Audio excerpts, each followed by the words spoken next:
with the black pieces. You're right, L008, our first winner.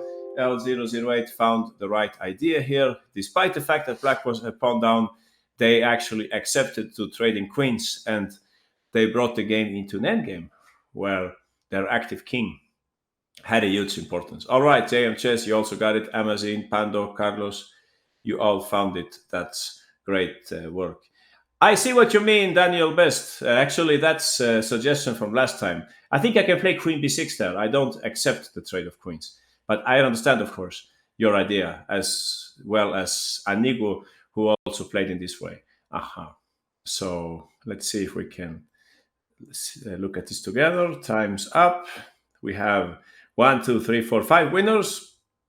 Fastest of everyone was L008. So please go ahead, L, and let everybody know what you found here for black. Exactly. King G7, black is preparing to go Rook H8, working on the H file, semi-open H file. White played Queen D4, trading queens since they are a pawn up, and white's king is slightly exposed. However, black had no repairs, trading queens and going into an endgame. We saw this endgame last time. Maybe some of you remember that the king went here, the knight went over to that side, the king actually entered.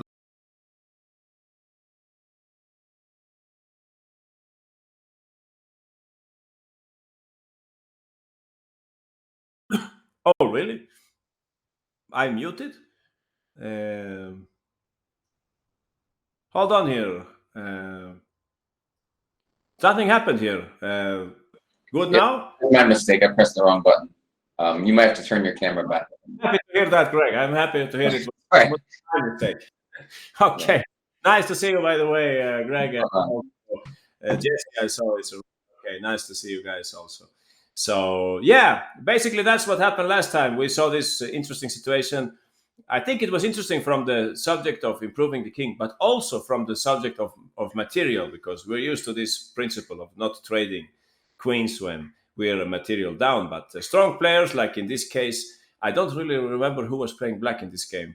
I could, of course, check it, but strong grandmaster agreed to this business of trading queens because they saw that the king would be very, very powerful in the endgame. All right, we should now turn the page and we will start a new topic from here. Enough with endgames for now. We will do some opening stuff. So very welcome everyone to this first installment of the topic castling into it. And we have a game which I found just the other day. This was played in the Chicago Open tournament in the US with the white pieces. We have a grandmaster from Peru, Emilio Cordova. I was really impressed by this game. It's not very difficult in itself, but it suits our subject perfectly. So let's have a look at this game. The opening, we will go over it very quickly, and then we will reach an important moment in this game. So with white, Emilio Cordova. Playing black is Matthew Packett.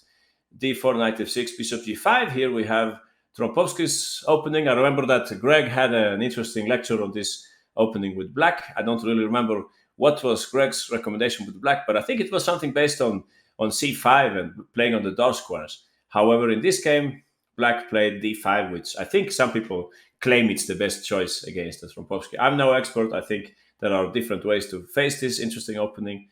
This should be one of them. Just play or ignore the trade here. If they take, you can actually take both ways. Cordova didn't take on f6. He played instead here the move e3. I have seen this recommended in some book. Flexible move, waiting for black to see if they play knight e4. Then we go bishop e4. In this game, they played instead c5. And white could have taken on f6. I know that they do this sometimes. By now, you can see that black for sure will take with the g-pawn. Nobody will take with the e-pawn here, I think, because in that case, they will end up with a lousy structure. So they will take with the g-pawn here. And I think actually something like this was played in one of the games in the match Carlsen Karyakin in 2016.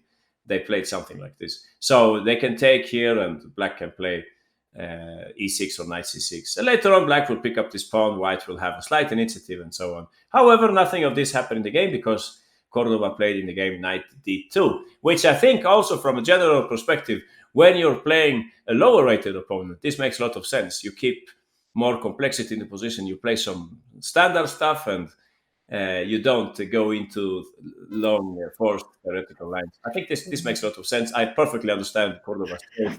He keeps more life in the position. All right, I'll mute everyone by now. 92, Black played a very principled move here, Queen b6.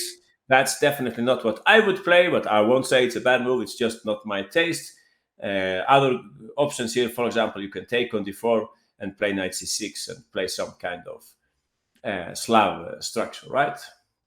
So yeah, that's another story in the game. Black played the brave move, Queen b6, and White played a strong move here. Should I quiz you on this one? Well, or just tell me in the chat, please. What do you think White should play here, anyone? What do you think is the spirit of the Tropovsky? What should we play here if we follow the spirit of this opening? Yeah, half a point for bishop takes f6. Yeah, you can play that. So I am rather sure that Black will take with the g pawn at this point, and they put pressure on this pawn. I think that is a much better move. Yeah, Patriots know this move exactly, and also Jitong, Jianghu, d takes e5. That's exactly how you play here. For the record, there is a similar variation in the London system. We can just look at that very quickly, where White reacts in exactly the same way. I think actually Magnus Carlsen has played this himself. It goes something like this. I have it stored here, 92.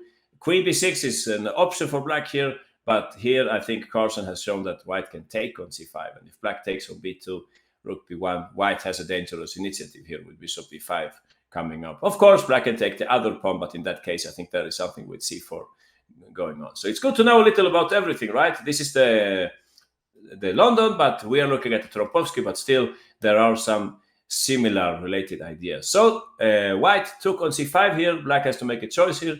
Take this pawn or that pawn. Taking that pawn is not so big fun because we have developed the queen very early. Patriots is asking, is Tropovsky good to play? I think it's not a bad opening. You can certainly play it at occasion. Maybe not have it as your only weapon with White, but it's certainly a good opening to have, in the pocket to use at some specific moment. I think it's very interesting. Yeah, for sure. And many different structures. It's very, how can I say, useful for chess growth in general, because you have to play many different pawn structure. If you play the Tropovsky, you can bet that. All right, queen takes was possible, but in that case, maybe White just develops, and you can see that Black is not that happy about this queen journey so early in the game. Maybe White can play something like c4, and White should be slightly better here. This reminds me a little of some Grunfeld variations where Black plays with queen a5 and queen c5, but it's not the same thing really, right? It's like White is faster in this version. Rook c1 is coming and so on. I wouldn't be so happy about this with Black. So in the game, they took on b2, which makes up for a much more interesting game. Knight f3 was played in the game, and Black played here the move knight c6. They continue with development. There was some other game where people actually played, they had played queen c3 here instead. Very complex variation. But let's focus on our topic today, casting into it. So knight c6 was played in the game. White played at this point rook b1, the Carlsen idea, in order to be able to push, to play bishop e5 and hit the knight on c6. So that's what happened in the game. Queen c3. They could have taken the pawn also, but here I think bishop e5 is already very dangerous. There is knight e5 or knight e4 coming up. So rook b1, queen c3 has the merit of still keeping track of the dark squares. All right. So at this point, White played the move bishop b5. All right. This is an important move. You can see White is clearly heading development. Black should be very, very careful. Engines like this stuff with Black, of course, have a pawn up as soon as they take on c5. However, in the human context, I think this is already easier to play with White. In the game, they played e6. Had they taken the pawn, I'm not sure what Cordova would have played here, but one option would be to just push c4 anyway and try to open up the game, something like that. Still looks kind of nice for White. In any case, bishop e5, e6 was played in a game, and White played important move, castles. Yeah, this should be done sooner or later. One merit of this move, of course, is that the knight is now unpinned, so the knight is ready to, take up different tasks. Black played at this point bishop takes e5. Enough talking from me. It's your move, guys. I would like to know which is the best move for White. I'll just quiz you for one move here, so I'll just give you 30 seconds, okay? What is in the spirit of this position? What do you think White should play here? Half a point for Patriots. You can use that move later, all right? Half a point for Eric here. That move, you have it in the pocket. I think there is a better destiny for that knight, actually. Okay, Jitong, Jianghu, you got it. Kwaki, you got it. Oh, a lot of people want to play that move. Okay, we'll talk about that. It will be refreshing for you to see the difference here. So we have only 2 winners so far. We have 3 winners now with Awesome Owen and Titan Chess also. All right. I like knight b3, knight e4. There are many choices here, Adi Chess. By the way, please let us know which knight you mean, right? There are 2 knights we can go to d4. But in any case, I can play maybe bishop d7 and stay alive there. Okay, let's listen to Jitong Jianghu. Please let us know how would you continue here. Which is the most powerful move. That's the move. Of course, that's the move we love to play in this position, e4. It's the classical thinking. My opponent's king is in the center. I should try to open up the position. But there is also an enticing tactical variation which supports this move. Because if I take on e4, Jitong, what would you play?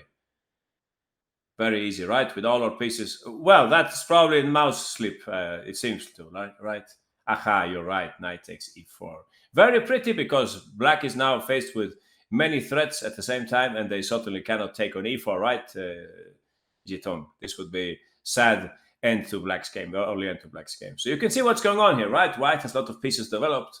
This means that the tactical battles will favor them. So e4 was played by Cordova. I don't think that he took a long time for playing this move. It's a very, very logical move. So some people are saying here rook b3. And I would like you to notice the difference here between playing rook b3 and playing e4. If you play rook b3, yeah, black's reply is obvious, queen a5. Please notice the difference here. All right, your rook is more active, but my queen is now taking up some defensive tasks. It's, for example, controlling d8. So if you play e4, I can probably take, and you can certainly not play for mate anymore because my queen is there, right? So you have to play something else. Maybe you can take on f6 and so on, take on e4, but that's a different story. It's not the same thing. It's more powerful if we keep this move in the pocket. That's what I call flexibility. We have rook b3 at any moment. It's smarter to play here the move e4. It gives us more chances. And also there was an idea with knight b3. We also have that in the pocket, but if we use it straight away, I would suspect that black would play bishop e7. I think this helps black actually to bring the bishop home, to give the knight some extra support. Somebody said knight e4, and Adi Chess said knight e4. He didn't say which knight. I will just guess that it's that knight, right? So that this knight is still active. So maybe you can play like that, Adi Chess, but maybe I can play bishop d7. Well, I have seen the game. You probably haven't, so I can see the difference here. I think black is so okay in this position. White has an initiative. Maybe you can play for some rook b7 idea or something like that. But look what happened in the game. e4, very nice, flexible move by white. They have different ideas coming up now. Black is not completely sure how to react at this moment. And actually, they make a decisive mistake at this point. We're at move 10. That's the risk when you play gambits. When you face gambits, you take pawns. You try to hang on to them. You get into difficult positions. So black should have played at this point the move a6, asking white to release the tension, not to say if they take and we take back. Still, white will have a serious initiative here. But in the game, black instead castled. So I have a mission for you guys. I need you to do the following. I need that you write to me the following 4 moves from white. Please send me following moves for white. We will make the chat private now. The problem is that some moves are interchangeable, so I cannot ask you by Chessable this time. So please send me white's next 4 moves. I know which black's moves are, okay? That's your mission, all right? Send me, please, for example, if you think that white should advance on the king side, you can send me h3, king g4, king g2, rook h1, if that's what you think. You see what I mean? Just send me white's moves, please. White is winning at this point. And Cordova for sure took his chance. All right, we have a winner here, JM Chess. Congratulations, you got it. That's exactly what happened, 100%. You even got the sequence right, even if these moves are interchangeable. I think that's exactly how he played in the game. Interesting move, Eric. Can I take that pawn? Let's see here. Patriots. So, Patriots. Your continuation is okay, but certainly not winning. L008, don't put the knight on h4. That's not a good place for the knight in the attack, I'm afraid. There is a much smarter way to play, but you're certainly close to the solution. Yugoslav Berserk, you want to go e5. Patriots want to go e5. I don't think that's the right choice here. We ended up in some French structure where perhaps white's bishop is not ideally placed if you push e5. Also, I don't understand what happens if I take on e5, but okay, never mind. Knight e7 if I don't want to calculate. Jitong, take. Yeah, those of you who say e5, I'm afraid you're on the wrong track. Okay, Meansfangs, you have the right moves, but I think it's the wrong sequence there. Awesome, Oben, interesting idea, certainly. So I think I have only one winner so far here, but a lot of people are certainly close. You're, let's say, on the right part of the board. Okay, we have another winner, very, very close. Quacky, you're very close. If you could refine that variation, think about the knight, which would be the best square. Okay, enough talking perhaps. We should invite JM Chess. No, JM Chess. All right, JM Chess. Titan Chess, you're close also, but it's not so forcing. So where is JM Chess? Our only winner on this one. Here we are. Please go ahead, JM Chess. What did white play here? Rook b3. Now we play it. Why? Because black has just castled into it, like I think you say in English. So rook b3, queen a5. Bishop takes f6. Please notice the sequence. We take now since black cannot take back with the queen, which would have been better for king safety.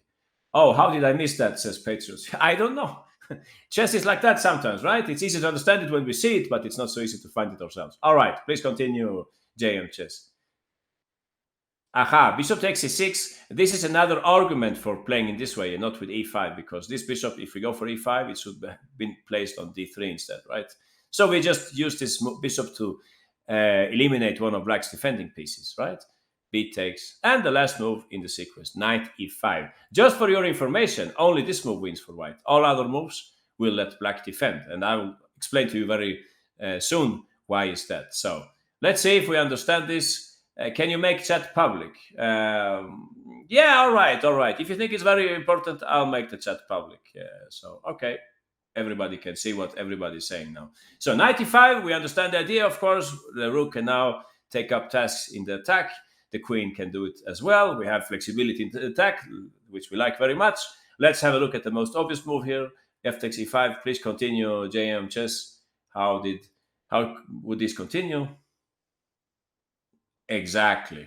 We are mating black here. You can see, like they say, chess is the tragedy of one tempo. If the bishop was developed, it doesn't matter where, really. Black would be winning at this point, playing rook g8, but the bishop is not, because black was busy taking pawns in the opening, right? So they're paying for that. There is no way they can prevent queen g7. It's mate. So black cannot defend in this case. Consequently, they cannot take the knight on e5. So why does it have to be on e5? Well, let's see if I play king h8 instead. Now you can try to mate me here, JM Chess. You have the move still. So what do you think? How would you continue with white here? Yeah, I think that works also. Let me think about it. If you interchange the moves here, please notice the funny variation. Queen takes d2, rook g3, queen h6, knight takes f7, right? And we have mate on g8. Yeah, we can play this out, of course. I think this works. Unless there is some tactic, but I don't think so. We can just take it, right? So this is one good way to understand why the knight. Oh, queen g5 says Meansfangs. Okay, you refuted me. You're right. Queen g5 is saving black. So this is not the right sequence for white. Please notice we have the flexibility. Now we can use these two squares, but we can also use those two squares. Okay, but JM Chess is insisting on rook g3. What does that mean then? Oh, you're just switching the move order. I think you're right. Yeah, I think you're right. I had another solution, but I think yours is perfectly fine. What we can say here is that simply black cannot play rook g8 because they're mated. So that's why the knight has to be on e5. My variation was rook h3 instead. I thought this was more logical because now I'm playing for mate here. But yours was perfectly fine. Maybe yours is better. No, I thought this was better. I saw this. Yeah, 95 attacks here. So here there is a smart mate. Anyone in the mood to mate me, you can go ahead here. I'll quiz you on this one. Let's see who can mate me fastest here. All right. Let's see who's the fastest attacker. You will get only 45 seconds to mate me here. All right. White to play and give mate. Like they say, queen and knight, an excellent attacking team. Well, Daniel Best and Patriots, can't I defend with rook g7? Oh, you have another mate coming up. Okay. I was thinking about the first mate, but yours is fine also. Yeah. Okay, L008, you got it. Titan chess, JM chess, Adi chess. But I think the other way was fine also. Yeah, sure. Sure, the other one works also. So it was just for fun to see who would see the mating sequence as soon as possible. If you said Queen H5, consider yourself winners also. Wow, somebody mated me here even faster. Okay, Eric, you mated me even faster. And so did Google Chess. So, yeah, puzzle battle pays off, says James says. I guess in Puzzle Rush you can do this. Okay, Eric, how is your mate produced here? So first of all, I sacked on h7 because I have queen h5 check next. And I can just take on f7. And then put my queen back on h5 and go to g6. And I'm made. That's right. No matter what I do, you mate me here. Yeah. I can play queen h6 or knight f7. Exactly. I think I had, yeah, thanks, Eric. I think I had knight f7 in the puzzle, so that's why it says mistake, but it's of course no mistake to mate. So nice. Thanks, Eric. That's what can happen here then. Knight e5, that's why it's so important to put the knight on e5. If you put it somewhere else, you can imagine yourself that it's not the same thing, right? Because if you put it here, for example, it gives black time to play king h8 and rook g8 and rook g7. Maybe you remember this famous defensive trick. I think you can see it in the classical Sicilian, if I'm not mistaken. Some Fischer game, if I'm not completely confused. Fischer used this at some occasion. He just showed everyone that it's possible to castle short with doubled f-pawns. It's certainly possible in some openings. You still have the pawn, Eric. Okay. But this was not the right occasion to castle short. It's simply because black is underdeveloped, right? That's what gambit play is about. We had some other lectures about gambit play. Maybe you remember all this stuff from there. So castles, huge mistake by black. They should have played a6 instead. Castles was played, and we had this J and chess variation, rook b3 first. Like we were saying, the move orders it's interchangeable. You could actually start with bishop takes also. You can, of course, not start with bishop takes because then I take back. So all of you, those who wanted to play e5, I was just saying that knight e7, and I think black is still hanging on here. I think black is still okay. It's much smarter to take on f6 and open up their position. The d2 knight is stupid. Yeah, but you don't need it in this game, do you? So bishop takes and knight e5. I just wanted to tell you very quickly what happened in the game because it has a nice finish, this game. f5 was played by black in this game. White continue with their attack. Again, we have this interesting situation with flexibility. Should we play rook g3 or should we play queen h5? This is important to understand a little the differences now. In the game, they didn't want to commit with rook g3. They played queen h5 straight away. And I think the reason is that they haven't still decided whether to use the g3 square or the h3 square. On the other hand, ever since black played f5, the queen had only one square. So some kind of flexibility thinking, no? Queen h5, with a very serious threat here. You can see that rook h3 is coming up with an inevitable mate. Queen takes d2 is, of course, no solution because we will mate them. Many ways we can mate them here, right? I don't know which would be the smartest one, but this one is looking good, right? So you can defend queen c7. I don't follow Titan chess. What do you mean? You want to play queen c7 here? But then you're mated on. There is a different mate coming up, if I'm not mistaken. Hold on. You give check. Oh, queen d5 check. Yeah, that's smart. You're good with these puzzle rush tactics. Queen f6 and rook g3. You're right. Yeah, that's better, of course. I was just seeing this other one, rook here and f6 and knight g6. Anyway, queen h6 is also it's defended. No, so knight g6 is better. Yeah. So f6 first. Yeah, and that's what happened in the game, I think. Queen h5 and black found the only moves here. They played f6. Let's quiz you for the most beautiful finish here. There are a million ways to win here, or well, not a million, but there are many ways to win. But there is one which is more beautiful than the rest. So you get the JM chess, Titan chess. I didn't have to ask you twice about this. You found it almost instantly. Pretty mate, not the only one, but that's what happened in the game. Cordova found the nicest way of finishing off his opponent in this short game. All right, so a lot of winners here. JM chess, Titan chess, L008, Yugoslavian Berserker, Adi chess. Great work. Okay, let's ask Titan Chess about this. Please go ahead, Titan Chess. Which is that beautiful mate? Aha, we have knight e6, we have knight f7, but the prettiest move, of course, queen f7. And black resigned here. They're mated either after knight takes or they're mated on g7, right? That's what would happen here, if I'm not mistaken. Aha, so pretty game. This was played, I think, just a week ago or something. Emilio Cordova had a very nice tournament. There is a great game against Shabalov if you would like to check that game about positional sacrifice. If you're into looking at games from the Chicago Open. Anyway, so what we're speaking about here is casting into it. Yeah, there's like a million mates. I agree. So casting into it, that's what we have here. Castles, that was not a good idea. We are taught as beginners that we should exploit this right to castle to bring our king into safety and the rook the other side. However, there are occasions where this simply doesn't work, and this is one of them. Because white has such a development advantage, the king would actually be much safer in the center, some kind of paradox, no? It would be safer in the center, it might be safer on f8 or even on d8, although I don't think so really, but a very bad place for the king was on g8. But only if we can find white's smart combination here. Some of the moves were interchangeable, like we were saying. Knight e5. All right. Oh, you're playing Titan Chess in the other tournament. Yeah, I saw in Las Vegas, I think there is another tournament, right? Okay, I hope you will have a great tournament there. Let's continue with our next game. Our next game is a much older one. It's from 2019. The players, I think they are less famous, but the game itself is very interesting. So we saw some d4 opening. Now we will have a look at some e4 openings also. So in our next game, I mean, again, Vlasov with white pieces, Russian international master, I think, against Rathor. I'm not familiar with this player.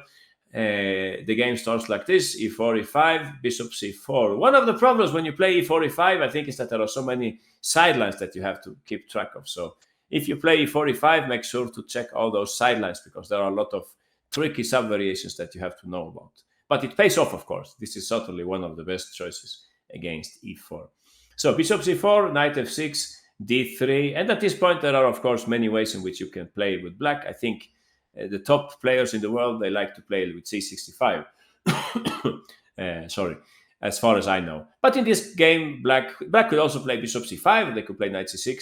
But in this game, black played the humble move bishop e7, which, I mean, you can certainly understand this because if you see, for example, in the Italian, not everybody plays here bishop c5. Some people play, for example, knight f6, and after d3, if white doesn't play knight e5, they play bishop e7. Some people post, their bishop on e7, so it's perfectly possible to do it. However, it's still a little rare in this position to play bishop e7. And white immediately exploit this. They play the move, romantic move. I mean, I can quiz you, of course. Yeah, in the Hungarian, you can play bishop e7 also. The Hungarian, if I'm not mistaken, it's like this. But that's another story, you know. The Hungarian, this is not so good because white can play d4, I think. So usually they play it here after knight f6. They see if white would like to enter these variations, and usually white plays perhaps d3, and then they put the bishop here instead of bishop c5. But okay, I mean, these are different ways to play. But bishop e7 on move 3, I think it's dubious due to d4. Correct me if I'm wrong. Anyway, so in this game, let's see if we can. The Hungarian is solid. All right, Title says we will play a blitz game one day. We'll see how your Hungarian Open is faring there. I know another Hungarian variation, by the way. There are many Hungarian variations, but I think this is the Hungarian variation also, right? If you play d4 and you take with the queen.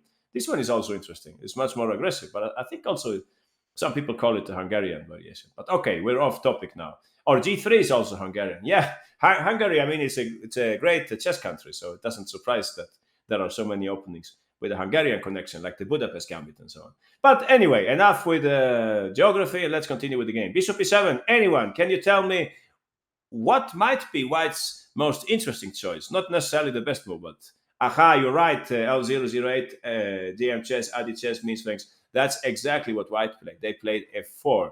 So here you can see some kind of internal logic of the opening. Had black played something like, let's say, bishop c5 here, I think white would think twice about playing f4. They could, of course, play it, but then the bishop will be menacing on this diagonal. Maybe they can play something like d6, and yeah, this bishop will be a little annoying for white. Probably, I'm not an expert on this, but when they play bishop e7, safe to say f4 is logical because they have already committed the bishop, right? So this kind of minor logics in the opening is good to think about it. d6 was played in the game.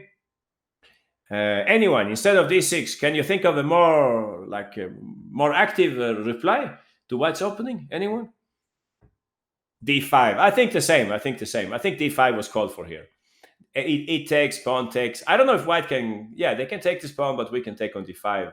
It's somehow similar to the king's gambit, right? There is some variation in the king's gambit like this. I think it's playable for white. Certainly playable for white. I think you can even take it and maybe play knight f3 and castle, something like that. It looks like some king's gambit variation that I know about. Yeah, maybe white should play knight c3 first. You're right, the tighten chess. Maybe they should have played knight c3 at this point. That's an existing variation, right? And then they go for knight a5 or something like that. But maybe now you can go f4. You're right. Maybe this was better. But anyway, back to the game. f4 was played in the game. Maybe, perhaps, black should have played the active move d5 here. But they played in the game d6. Slow move. White played knight f3. Black played knight c6. And white played, just like Titan Chess said, knight c3. So at this point, here we are. This time we're at move 6. And black makes a decisive mistake. Allow me to say that. It's a decisive mistake. Black should have taken on f4 and played bishop e6. This was black's best choice. A very humble setup, but yet rather solid. All right, guys. What happened in the game? Well, black castled. I'll quiz you for white's next two moves. The first one is simple, and the second one is not that simple. All right? First one is very simple for you guys. I'm convinced about that. If you play like that, Yetonga and Google Chess, I'll take and play bishop e6. Titan Chess, you got it.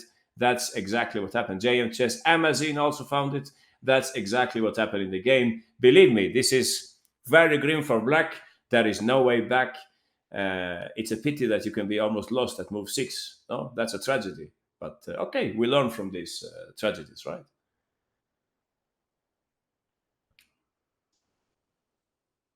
Many people want to castle here, but believe me, I can take it. I can play bishop e6. That is heaven compared to what happened in the game, believe me. A lot of people want to take on e5. That's a contradictory, I must say. I'm not an expert on these variations, but taking on e5 seems like a favor to black, right? So we have all kind of moves here. Oh, Quokky, you were on the right track, certainly. Okay, Titan Chess says, usually if they let you play f5, they are doomed, like in Idov. That's why black always takes on f4. When white play f4 in the Dutch, always black takes f5. Yeah, something like that. We should be very careful about this move, f5. So in the game, who has Amazon? We can invite Amazon to this one. So please go ahead, Amazon. How do you continue with white here? f5, this move works because black cannot play d5. You can compare with the previous position. f5 would, of course, be premature. Black would not think twice about pushing d5, and also their king would not be committed to the king side. Here, however, after knight c3, castles f5. This is very, very difficult for black, believe me. So d5 is not available here. It's just giving away a pawn. We can look at it, of course. But I guess what white will play here, it's always interesting to look at such moves, no? They're very direct. I guess I will take with the knight, and I'll take with the bishop. That's what white should play, I think, because we have this minor tactic, bishop takes. I wouldn't take with the pawn. Maybe Stockfish or something would say e takes d5, but I wouldn't take like that because then black has hopes of liberating themselves. So I would just take with the knight. Anyway, knight a5 was played in the game. Black is, of course, dreaming of white retreating the bishop to push d5. You don't even count the pawns here. You just try to liberate yourselves. However, what did white play here, Amazon? That's right, g4. So it looks like if white is somehow questioning standard opening principles, instead of castling, developing, they start like some kind of premature attack. But it's not a premature attack. Since the center is closed, there is not really much going on in the center. We can do this, right? We can actually do this. Black is too cramped to make counterplays, as Titan says. Yeah, I think that's a good explanation. So g4, a very smart move. Knight takes, of course, we will take back, and these pawns hold up black's supposed counterplay for a long time. You can come across this pattern in other openings, no? One good example might be in the Dutch stonewall, if you think about the Dutch stonewall, just to speak about something else here. If we play this Dutch stonewall, let's see in this way. If I'm not mistaken, at this point, if black plays bishop d6, white usually doesn't commit his bishop. They just develop the bishop anyway, no, and they let black take it. These are like it's same idea, right? It's very hard for black to achieve e5 here. So that's basically the same thing as in this game. If we continue this game, so white plays g4. They don't even prepare it with rook g1, although it's also possible, of course. Since we have everything under control, black cannot really fight back in the center in any possible way. Those of you who said castles, I just wanted to tell you that this is heaven for black compared to the game. If you don't believe me, then please just stay around and you will see what happens in this game. Black is able to develop here, bring all the pieces to the battle and so on. Maybe, in black's dreams, they will push d5, but maybe that won't happen. But okay, that's a different story. So in the game, white played f5. After knight a5, we had g4. Yeah, g5, g6 is coming up, right? So black just took on g4. Imagine you still have the pawn, so you can just execute white's next move here if you like. Of course. Yeah, we don't see any ghosts, right? No ghosts on the sky. Bishop h4, it's a strike in the air. Nothing's going on here. As long as, exactly, just king e2 and the pieces. Yeah, I will just play this out for fun. No, just for fun. Exactly. No ghosts here, as you can see. These pieces are, doomed here, right? Titan Chess says maybe he should have taken the bishop place e6 and g5, h5. Maybe. I see what you mean. Says Titan Chess, take here, and play c6 and play knight h5. Actually, I think you're completely right. This would have been a better choice for black. They should have played this instead. Yeah, probably it wasn't correct to accept the gambit on this occasion. But still, it should be a little painful for black, this whole position. I guess rook g1. White can perhaps slowly castle also and continue the attack. I think f6 is already a threat, right? Or am I missing something? Knight takes e5. Oh, I see. Meansfangs has found a way to win a pawn here. Oh, I see. You want to take there. But maybe you let me take here, or that doesn't matter, does it? I'm at a loss here. I wouldn't do this. By the way, the check on a5 is not... No, there is no check on a5. No, bishop takes g5, sorry. Yeah, no way we will play this with white, right? We prefer to keep the game closed. So, okay, Meansfangs insists on this. Queen takes h5. Okay, I'll have to take on c1. But do you really think this is better than the game? Take, and I take back. I think black is still alive here. Your knight is not that active at this point, right? Oh, bishop h4 was also possible. Yeah, maybe you're right then. But maybe then white has more chances, don't you think? Something like this. White looks fairly active here, I must say. Bishop h6, rook d1, but yeah. Everything is relative, no? This is possible. Black is still having a huge problem with the bishop, but perhaps it's better to keep things controlled. I like this silent move, rook g1, I must say. I like the fact that I'm threatening f6. So they have to do something about it, right? Well, who knows? But this looks interesting. And maybe we can play knight takes e5 next turn, right? Now that the pawn is protected by the rook. So, all right. But I see your point, Titan Chess. I see your point. Maybe that was a lesser evil. In the game they took, we already concluded that this was not dangerous. Black played here knight f6. Yeah, let's invite somebody else. Meansfangs, you can play out white's next move here, all right? What do you think white played here? Yeah, exactly. This is simple logics. If we can develop our pieces with tempo, we should probably do that. Knight e8. Now white is a pawn down, but they have a very strong attack. In any attack, it's important to use all your pieces, which explains white's next move here, all right? I'll just quiz you for white's next move just to see if you and me are on the same track here. That's right, L008. There is a tactical point to this move. I don't know if you managed to see it in just 5 seconds. Perhaps you did. Amazon, that's right. Oh, I see Johan Chess, Titan Chess, and Jitong. You're going for a fast attack here. Well, who knows?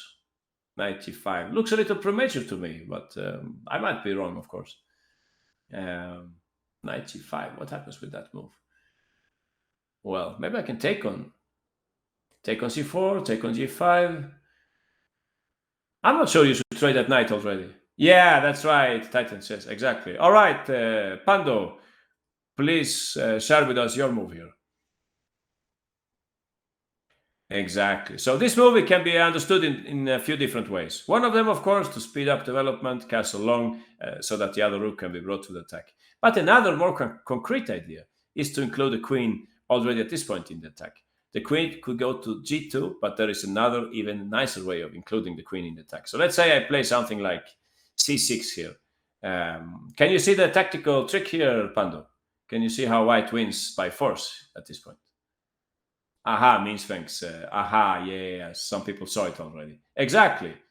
Yeah, you can just continue, Pando, if you like. You can just read the chat box and you'll see exactly. Knight takes. Bishop takes. I have to take back. You're now threatening mate. There is only one way for me to. Yeah, please go ahead, Pando. Okay, we can ask. Okay, Pando came back. Queen h6, threatening mate. I have to play bishop f6. And interesting topic, simultaneous attack at the g7 and h7 squares. That happens in many attacks. You cannot attack just one of them. You should attack the other one as well, right? Exactly. Knight g5, threatening mate in one. And if I take, unfortunately, I have no way of bringing more reserves to my defense here. I'm completely lost here after rook takes c5. I would have to give up my queen and I'm dead lost there. So that's the concrete threat by queen d2. So you can see, for example, when choosing between, let's say, queen e2 and queen d2, we should check such details also, right? Queen d2 creates a concrete threat of taking and sending the queen to h6. Some people are saying other moves here, knight e5. I understand, of course, to bring more pieces to the attack. I think, however, that I can take here, I can take there, and I'll try to play something like f6 if possible. Believe me, this is much better than the game. This is way better than the game. If you don't believe me, you will see very soon what happened in the game. This move we have in the pocket. We can use it later. All right. So queen d2 was playing in the game. Let's continue. What happened means JM Chess. You're sad about something. But black's position, I understand you. I would be very sad myself. Such a game you play only once with black. You learn your lesson and you never come back to play this kind of depressing opening again. Okay, no problem if you got it wrong. Yeah, the important thing is to learn, right? So queen d2, black took on c4. Question for you, a tricky question. What happens if white takes on g7 now? Can white take on g7? Anyone provide me with the answer. Isn't that finishing off the game at once? Then black can take the queens. They certainly can. And if I play bishop f6, check, L008, aha, you're right. L008 has everything under control. Bishop takes would be a huge blunder. Of course, the Russian international master would not allow this, right, to happen. And actually, black wins here. Yeah, this would be a very sad end to white's attacking game. Aha. So not everything is possible, right? Beauty can be deceiving sometimes. It's better to stick to our attack here, d takes c4. We have like everything under control. We have very promising attacking position. So let's not mess it up too much. King h8. Anyone? What did white play here? Which would be the most flexible move, you think? Take? What do you mean take? You don't take on g7, I hope. Yeah, exactly. So castles. So please notice, guys, this is what attacking chess is about. A lot of flexibility. We keep moves like bishop takes c7 in the pocket. We certainly shouldn't play it now. That's what king h8 was designed for. In that case, queen h6, I guess we can just play something like rook g8, and I don't think black is mated here for the moment. Correct me if I'm wrong. This bishop is very important if you say, right, knight g5, we can take it. This makes a huge difference, and that actually explains what happened in the game later on. So we have this in the pocket. It's better to castle here, the most flexible move. Black on their part, if they take, you can see for yourself, this is very painful for black. White can simply, I think, just bring the pieces to the attack. And I can't see really a way to save black here. If you can see it, please let me know, but I don't think it's possible. I mean, this is not about being a piece down. We're actually rook up in the attack. If you check these pieces, they're not helping. So we're ahead in material, you could say. Mikhail Tal would love to play this position, I think. Like most chess players, probably. Anyway, castles, black played bishop f6. Black puts up a really good fight. The problem is that the position was bad from the very beginning. All right, quiz time. What do you think white played here? Try to find a logical move here for white. Look at all your pieces. Look at the function of each one of them. That's right. L008, Yugoslavian, Berserker, Titan Chess, Means, Thanks, Amazon, Daniel Best, Patriots, Eric, Pando, Charles Hua, Awesome Owen, Quacky. We have a lot of winners here. Interesting move by JM Chess. Does that work? I don't know. I guess it works also. Yeah. C6, I would probably play against your move. C6, perhaps. To try to limit your rook. Maybe. Yeah, the bishop on C8 is really, really bad. So if white plays something like rook G3, I'm just guessing that C6 might be the best move. If from there you can understand which would be white's best move. So if rook G1, I'm just guessing that here I can play maybe rook G8. And yeah, the problem is that I have this pawn under control, but I'm a little scared that they will attack me on that side. So I don't know. Maybe black is lost here anyway. It's entirely possible. So yeah, that's right. Let's go back. Yeah, guys, please take it easy in the chat, okay? We're here to learn, not to criticize each other. So castles, bishop f6, and for example, Yugoslavian berserker, you got it right. Which is your move here? Simple logics, one of the main attacking ideas, trading, defending pieces, right? This bishop is very useful in black's defense, so we should trade it off. You can just play out the move, Yugoslavian berserker, if you like. Else I can, of course, pick some other students here. Okay, so 95, we're about to take on f6. We can see immediately that black has a tactical issue. If queen takes bishop g5, the queen is trapped. So for that reason, black played at this point, if I'm not mistaken, rook g8. All right. We would love to take on f6, but we don't want them to take back with a knight, right? That helps them probably. So anyone, what do you think white should play at this point? How can we prepare knight takes f6 under better circumstances? Interesting move by Zitong. I can't really say if it works or not. I guess I can take it. Don't you think I can take it? It's certainly interesting what you say. You take on the g8 and you give check maybe? Yeah, I'm not sure. That might work also. But there is a simpler move here, I think, for white, preparing the capture on f6. All right, Daniel Best, please go ahead. What did white play at this point? Queen g2, very smart move, because now, in the first place, we don't have to think about the sacrifice anymore. They cannot take anymore. Secondly, we prepare to take on f6. They would only be able to take with the queen, else the pawn is lost or the rook is lost. So in that case, they have a problem with the queen, right? They have no square for the queen. So very difficult for black. They played in the game g6, certainly not a move which they wanted to play. And we have one last key move in this game. I think at this point, many moves will win for white. So you can find many different moves. But I think we can learn from the next move. It's a typical attacking move.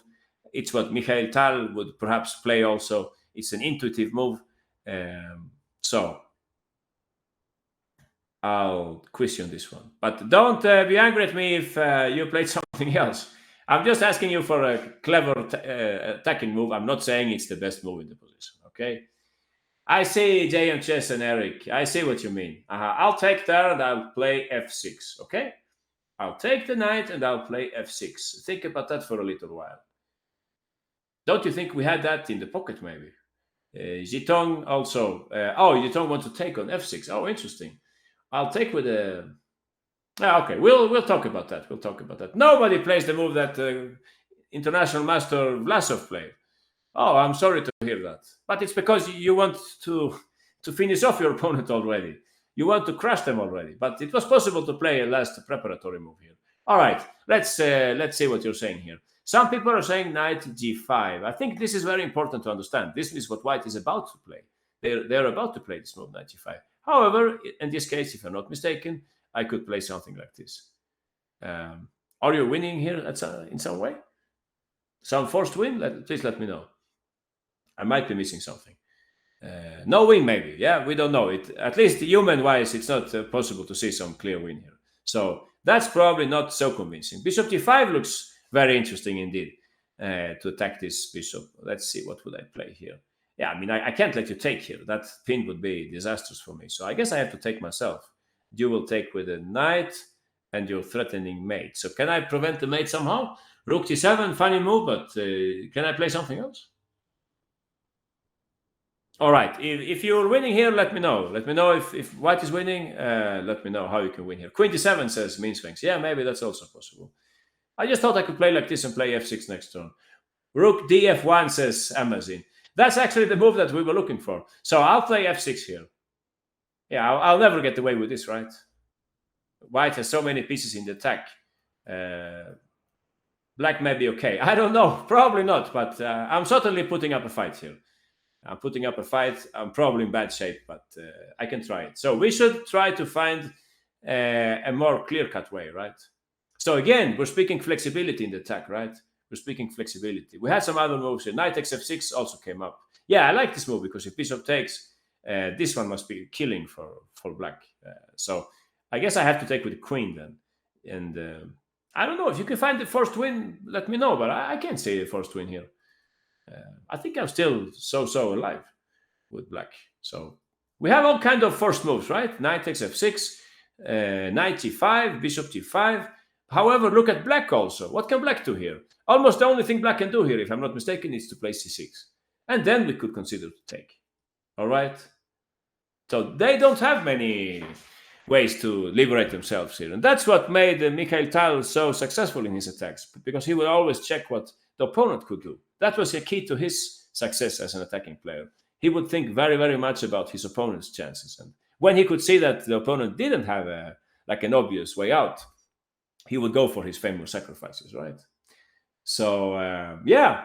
Queen h3 says Jitong. Interesting move, Queen h3. The only bad thing that you're self-pinning, right? The pawn, I mean. But that should be possible also. King b1 says L008. But look at your pieces, please. Look at all these pieces, okay? So, conclusion. What should we do here?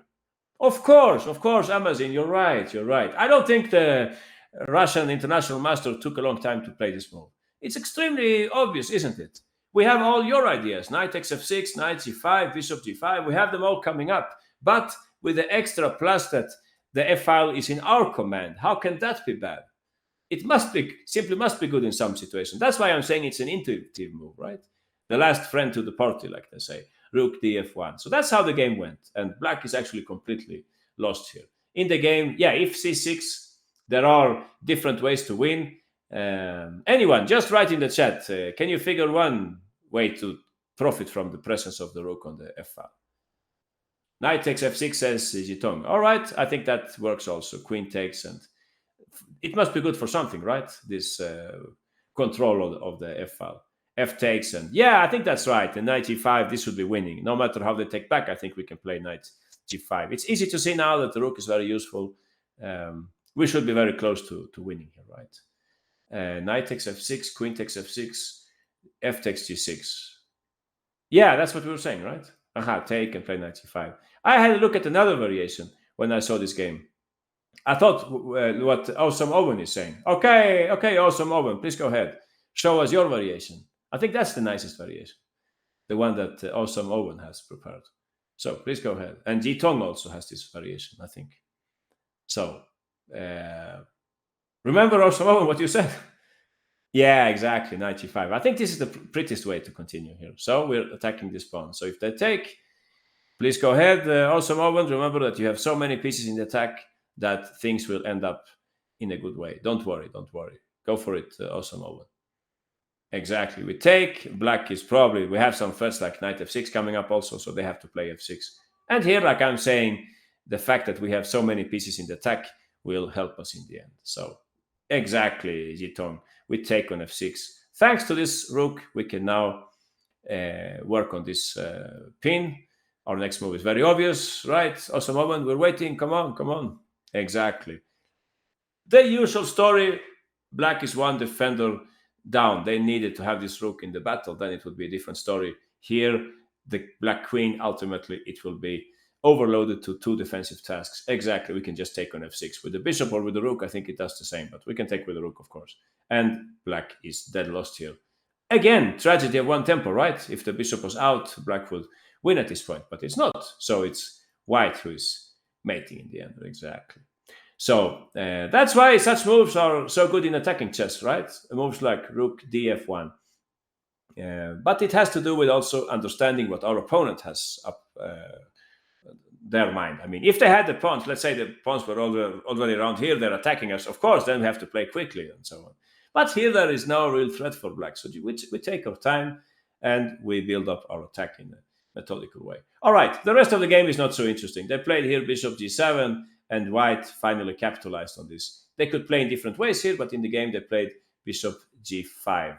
If f6, there are some nice variations. You can take on g6 and take on h7. And yeah, black soon finished off here. So in the game, they played queen d7 instead. Okay, I have a question for you guys. If you can answer this in the chat.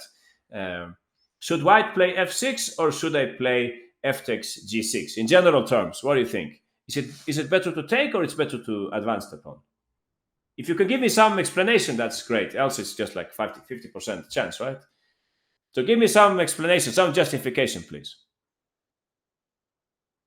Aha, you're right, Patriots. FG because we want to open the play. F6, you're right, Titan says that would block our own pieces. So I don't think this is a logical move. If you're about to play this move, think about it again. It's not logical because, after all, black has many pieces on touching this square on g7, which is what usually we'll try to mate them. They have some queen exchange perhaps coming up also, I don't know. And also, what was rook f1 good for if we now block the file? So that's an illogical move. It's like an obvious move, but it's not so good. Oh, you have the pawn still. I see. Awesome moment. All right. So f takes g6, of course. Yeah, f7 only good if we can mate them, but that's not going to happen. So f takes d, of course. Open up the game for your pieces. The side which is better developed is favored by the opening of the position, generally speaking. So this would be very, very dangerous for black. Basically, white will be about to mate them on the h file in some way. I don't know exactly how, but there should be a way, right? If they're taken that way. Queen f2 maybe, bringing the queen to a bug house position. Yeah, exactly. So they took with the pawn instead, the f pawn, I mean. And here white played a nice move. They played a very nice move. Knight e7, we have it in the pocket, but we don't have to use it right now. You're right, Amazon. Great work. We will connect with Amazon. So, no, but Amazon already found it, so I can't quiz you. Yeah, next time, Amazon, don't send it to the chat.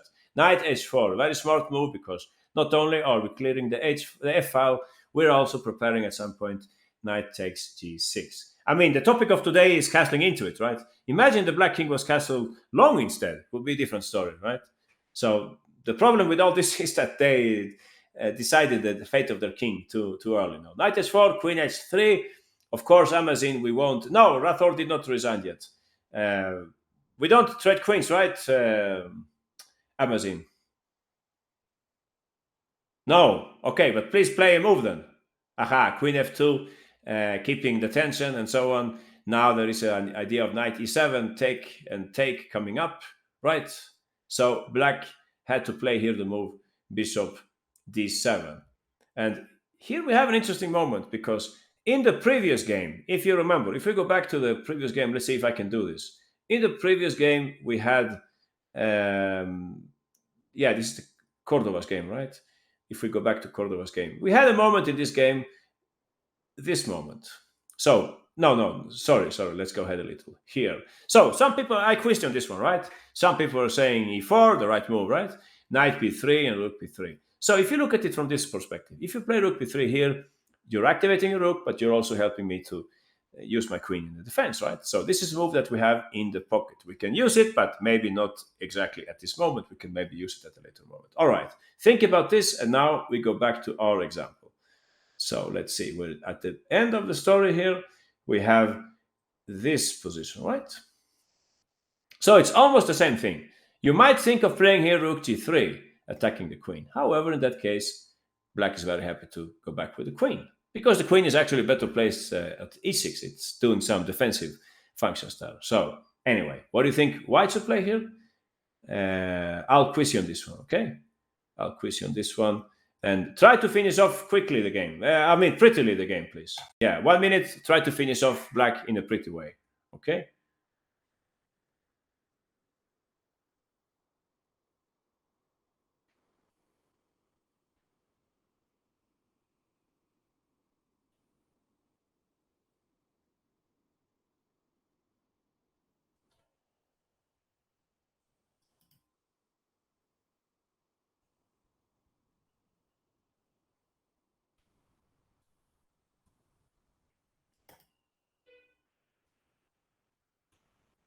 All right, we have a lot of winners here. Amazon, L008, AM Chess, GM, Awesome Oven, Patriots, Jitong, Jianghut, Titan Chess, and Adi Chess. Yeah, this was a simple one, right? Oh, interesting. Queen F7. Was that possible? I didn't think of that. But if Queen F7, don't you think I can play Queen E6 maybe? Try to trade queens? Huh? Quacky, you got it also. Great work. Knight X8. Eric and Pando, you take the exchange. All right, you'll probably win the game anyway, but what's wrong with finishing up the game a little faster? So, GM, please go ahead, GM. How do you continue here? How do you finish off this game in style? Knight E7, as you can see, this is a very strong attacking move. We are threatening not only to take on G8, but also to play something like Knight X G6 at the right moment. In the game, Black played here. Yeah, you were probably first or second. Yeah, you had a great score. I think they played here the move Queen E6. And White was not interested in taking the exchange because they saw that they could mate Black instead. Aha. So here, finally, Black resigned this game at move 23. So you can say, bad decision. No, bad decision to castle. Poor Rathor did not know perhaps about this variation too well. If we go back to the very beginning, we can see here that White took the opportunity to play f4. Maybe Black should have played e5, but in the end they play like this. And unfortunately, in this game, I would say the decisive mistake takes place on move 6. Black did what we're supposed to do. They castled, but this was not the right moment for castling, right? Because White had this very, very strong move f5, smart pawn chain, right? It's difficult for Black to get counterplay here. And yeah, we saw the rest. White continued in very aggressive fashion, and it was difficult for Black to defend here. White had so many pieces coming up. This pawn was really nasty the whole game, right? Black would have loved to play bishop e6. I guess now you understand, those of you who wanted to castle here, now you understand why I was saying that this would be heaven for Black, right? If we could play a game like that. I think in our game, the bishop didn't move at all, right? In the game, if I don't remember in the wrong way. Yeah, no, it did actually move. It went to d7 in the game, but it didn't have a glorious game exactly, this bishop. So yeah, that's about castling at the wrong moment. Let's have a look at one more example. We had a look at one d4 game. We saw Emilio Cordova and Istropovsky, and here we saw Vlasov in, I don't even know which name it is, Bishop's Opening, I think. In this Bishop's Opening with f4, some kind of hybrid between the Italian and the Vienna game, maybe. And let's see our last example here, which is on a much higher level, certainly, this next game, because we have with the white pieces Predke, and playing Black, no one less than Vacher with the black pieces. So here we have an English opening. I'm not really familiar with this variation, just a little, no? It starts like this, the English. I mean, I'm not very familiar with what comes next here. D4, CD, knight takes d4, knight f6, knight c3, e6. I know this is like the modern way of playing the English with the fast d4, and Black is playing also a very promising setup, I think, with e6, some kind of hedgehog, but you enable moves like bishop b4, queen b6, bishop c5. Yeah, like some kind of Maroczy bind, but we don't. It's not like the other Maroczy bind, right? I mean, I could play something like g6 here, but then we end up in this kind of Maroczy bind. This is a different story. Now, this is not so active for Black, if you see what I mean. I mean, this is normal, of course, but what Vacher plays is much more dynamic here. Sorry, my screen froze here. Let's do this again. All right. So back to the game. Yeah, knight f3. We have an English very topical variation coming up. G3. White sticks to typical setup, like a Catalan setup with the bishop on the long diagonal, and Black plays queen b6. I know there are other moves here. You can play here bishop b4 also, for example, transporting to the Nimzo Indian perhaps. But queen b6 was played in the game. Knight db5, knight e5. This is a very, very tricky variation. There are many pitfalls here. White very often gives up this pawn, but they get a lot of counterplay. I know there is some funny variation where you even give up this pawn on f2, but I can't really remember it right now. Yeah, that's right, Amazon. We will see the game. I'll do fast forward here. We won't speak too much about the opening so that we have time to speak about what happens then. Knight e4. Yeah, this is a very provocative opening, but Black is trying to create. They defend the knight and they attack the pawn here. They are trying to force some commitments from White, a6. So basically, White has to play actively in this variation. White plays queen a4. Difficult to understand all these subtleties if you don't prepare this with the engine. For example, g5. I can understand that move, of course. they are ready to play knight f3. Interesting fact that black didn't play knight f3 here. I guess white just plays king e2 and they win a lot of time. Yeah, tough variation to play. g5. Okay, so Vachier manages to win the bishop pair here. White has to take on e5, which is of course a big achievement for black. So I think, honestly, I think this is actually already very nice for black. White played in the right fashion here, long castling. White is, after all, ahead in development. But in the long run, I mean, if you take away the queens from the board, I would say black is doing perfectly fine here. Some kind of hedgehog structure, and they have the bishop pair. White's, this is usually very strong bishop, the Dojo bishop, but it's not around. So, no, there is no, if you don't prep, you're lost here. Safe to say. Don't enter this kind of variation if you're not very well prepared. Rook b8, now the knight is in the air, so white had to go back, knight to 94, bishop d7. Like I'm saying to you, I think black is doing fine here. I would love to play this with black. I'm very happy again that the bishop is not around. The white's Dojo bishop. This can be really nasty in this variation. So queen c2, and we have arrived at our... Okay, h4 was said here by... Somebody said h4. Amazon says h4. Yeah, I think if h4, I'll play g4, right? Because I'm interested in castling and I don't want you to attack me. So h5, maybe I can go h6. Yeah, we have arrived. We have arrived at our key position here.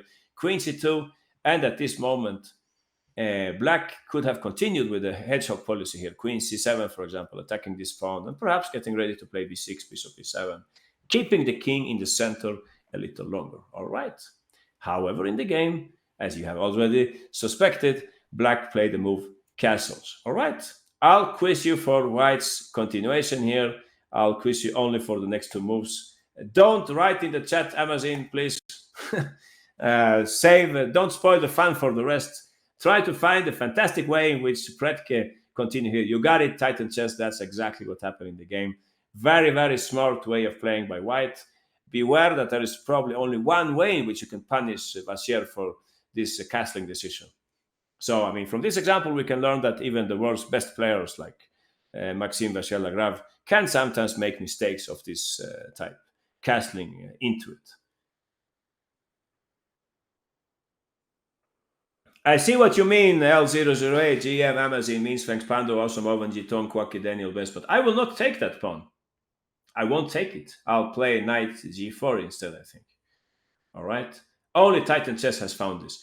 All right. And the rest here of you, JM Chess, Patriots, Eddie Chess, and Yugoslavian Berserker, you're dreaming that I will take that pawn. I will advance that pawn. I will certainly not open up the h-file if I'm not forced to. So let's check here. h4 was proposed by some people. Yeah, g4, Vachier would flash out this in a second. Keeping things closed, the king is safe, and so on. All right. f4 is slightly more demanding. I don't want to take it this way because I'm opening up the g-file for white, right? So I'm pretty sure black would play knight g4. Now we're attacking this pawn. There is some pressure here also. And I mean, after all, if you take on g5, you're not opening that much your position, right? You're even blocking your own attack, you could say. Aha. So, Titan Chess, you're the only one who got this right. So please explain to everybody what we should play here. Titan Chess has left. Okay, that's funny. Titan Chess showed the solution, but okay, then we can do something. Now, since Titan Chess left, let's quiz again. All right. Yeah. So in this way, everybody has a chance to make it. We have seen that h4 fails to g4, f4 fails to knight g4. So applying simple logics, what should white play here? Remember, in attacking positions with kings on opposite flanks, material is not highest priority. You could give up a pawn in order to enable your attack if you like. All right, good work by Patriots, L008, Daniel Best, Amazon, Awesome, Owen, Pando, Charles Hua, and GM. You got it right. As also JM Chess, Jitong, Mean Swanks, and Adi Chess. That's completely right. Great work. Let's see here who didn't speak today. Charles Hua. Okay, Charles, you're on this one. Please share with us what should white play here. What did Pretke play here? I think he surprised Vachier at this moment. G4, what a fantastic move. Again, we're speaking Mikhail Tal here. You can only play such a move if you understand what your opponent was up to. Michael Tan would also understand that if h4, they will play g4 against me, closing the doors for my attack. If I play f4, they will play knight g4. If I play something else like bishop e2 or h3, like you were saying, probably this will help black to win an important tempo. I don't know. I mean, I haven't analyzed this, but if you play h3, I would be interested in playing maybe queen c7 or perhaps even, I don't know, is this too crazy to play d5? Well, I don't know. I mean, this is attacking positions, no? So maybe we can play something like this and just try to bring our pieces. Or maybe not. Maybe that's too much, perhaps. But okay, queen c7 for sure. That makes sense. And play knight takes e4 and b5, and we'll try to attack them, right? So that's right. Charles, you can play again. Sorry, I distracted you. g4, so that we play h4 and open up the h file, no matter what happens here. In the game, black took the pawn on g4. Let's see here if I can come back to the game. They took on g4, and Charles already knows the next move here. Some people are saying rook g1, but this is much stronger. Again, we have this interesting situation. We can either play against g7 or we can play against h7. So that's important when you're attacking. Try to focus on the most sensitive point. If you play rook g1 here, I don't think it's a bad move though. Maybe I can play f5, and I'm helped in the way that I'm restricting your queen a little, right? So h4 must be stronger. In the game, they took on h4. Yeah, you can guess the next move here, Charles. Aha, you can just take it, exactly. So we take it. We have a double threat here. Black is forced to play f5. And white's next move should not be difficult for you guys, I guess. Remember, everybody to the party as soon as we have an attacking position. That seems to hang your knight, Patriots. Are you sure you should do that? Unless you have some fantastic combination going on. All right, GM, Yugoslavian, Berserker, Eric, Adi Chess, JM Chess. That's completely right. Titan Chess, Jiton. That's the right way to go here. Just like in the previous game, right? We just bring all the pieces to the attack. Awesome, Owen. That's right. Please go ahead, Adi Chess. How do you continue here? A move with several purposes. One, try to trade off the defender or the blocking piece. Two, bring the rook a little closer to g1, or three to h1. All right. So black played in the game, knight f6. I had a look at some other moves also. Had he played knight e5, it's interesting to notice that you can play here.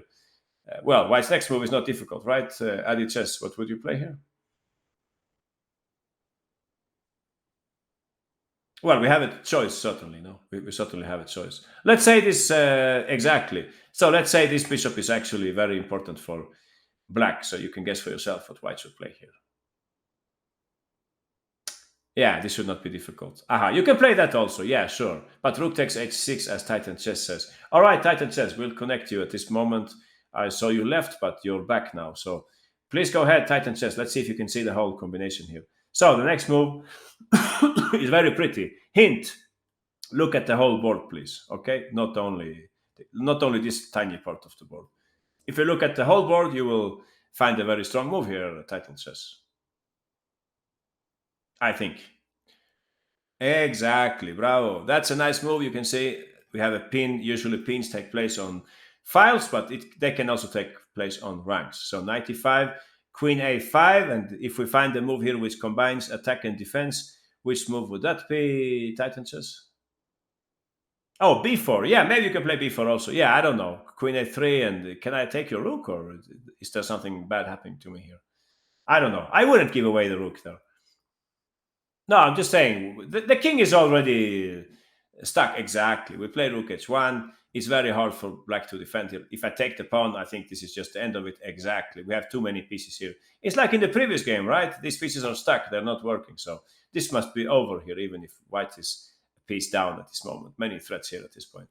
So yeah, I don't know. Queen d8. I had a look at this variation, and you can guess the next move here, Titan Chess. Let's just bring over the queen to the attack, right? Don't you think? Exactly, queen d1, and we should be about to win this game. All right, so very difficult for black, this whole situation in the game. After bishop e2, Vashier played knight f6 instead. And our next move is very important, so I'll quiz you on this one. Hint, some people said this move before. So, typical attacking method. open up space for our attack. All right. Half a point, GM. I like your move. This must also be good. But I think what Meansfangs and L008 are saying is even simpler. Aha, doesn't require a lot of calculation. We should just try to open up more space for our attack. There is a diagonal that we need to open up for our queen, I think. That's right. So please go ahead, Meansfangs, tell everybody what you have found here. Exactly. Let's open up the game. We need to bring in the queen. Same story. Sorry to bore you with this, but same story. These guys are not working, so it's very hard for black to defend. Interesting to look at moves like 95. I agree. Very interesting, but not that necessary. Now, rook g1 is also possible, of course, but I like e4. I like e4 because we're focusing on the h7 pawn at this very moment. Yeah, black did their best to try to defend this game. It was certainly not easy. Bishop knight takes. If we take, this is also completely over, right? This is very, very difficult. White has so many pieces in the attack. You don't even have to calculate these lines. It's automatic, no? So in the game, they took on e4, and then they took on d4. So there is one last moment that I wanted you to notice here. Rook g1 check. Black tries to escape with the king. It's not a good idea to stick around here, I think. We can see some kind of mate on neighbor files. I don't know exactly how is the mate. Anyone? Can you see some? Is there mate already, or what do you think? Queen d3. Okay, I agree. Queen d3. This must be the best plan. Exactly. So black tried in the game king f7, running with the king to the other side, but it's a very optimistic plan. White has noticed now. This is pure tactics. No, pure tactics. White has noticed that if they move the knight, the bishop is attacked, but the bishop is defended. So Titan chess, you're completely right. Please go ahead. Amazon, you can play this out. All right. We can deflect the black queen from the defense of the bishop. They played in the game queen before. You can guess the next move here. Oh, you actually played straight away? Are you sure? I mean, I have a slight hope of trading on c5, but that will never happen, right? Oh, rook g7, pretty move. I don't know. If you see this clearly, fine. But I don't see it as clearly. I can also maybe threaten to play something like that. So let's be flexible. We have this in the pocket. What about the black queen? It's annoying to have it here, right? It's annoying to have it there. So what do you say, Amazon? How can you... Exactly. So these kind of like flexible moves are important in the attack. First, we lure away the black queen. Now we can pursue your plan here. And yeah, black had already resigned this game. We're actually not after the king here. We will just take the bishop and with a piece up, so black can resign. Aha, queen takes b2. Yeah, maybe desperation. No, queen takes b2. Queen takes b2. What happens with queen? Good question, Quoki. What happens with that? No, but we're in check, right? Yeah, maybe I made a mistake here in my variations. Wow, I didn't think of that. But I think we're winning anyway, right? We're extremely lucky. I wouldn't give that check. I would give the other check. No? I think we're taking the rook in the end. Or am I mistaken? I wouldn't give that check either. Should I quiz you on this one? JM Chess. Okay, JM Chess. You were the first one to answer today, so you can be the last one also. Please carry out the final combination here at JM Chess. Exactly. Rook f8. You can see it's a kind of candidate moves exercise, right? We have a check here, we have a check there, we have a check here, so on. But this is, of course, the strongest one because, okay, I'll play something here. King e7. Please go ahead. That's right. Deflection, no? So one way or another, you're deflecting me in the end. I have to give up the rook and you win. So that's important. Exactly. So please pick your check with some care here. Rook f4 is important. But thanks for asking me. Who said this? Somebody said this. This was a good question. Why didn't I take on b2? Yeah, good question. That should certainly be analyzed before we play a3. So very nice game. We can see here in this game the opening. I can't tell you so much about this. I'm not an expert on this. I think that Vacher was doing very well when he played g5 here. This looks very smart. This trade must be good for black. It simply must be great for black. However, later on when we got into this position here, Vacher had a bad moment playing here castle. He castled into it.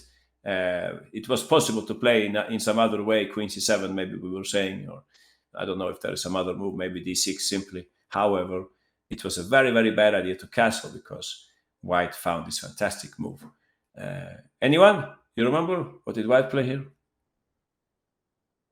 Exactly. We want to push h4, but first we should play g4 so that they cannot play g4. And then we're ready to attack them with h4. So, very pretty picture.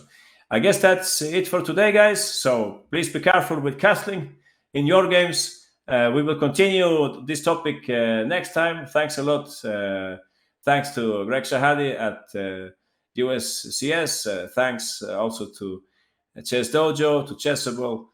Thanks, and see you next time.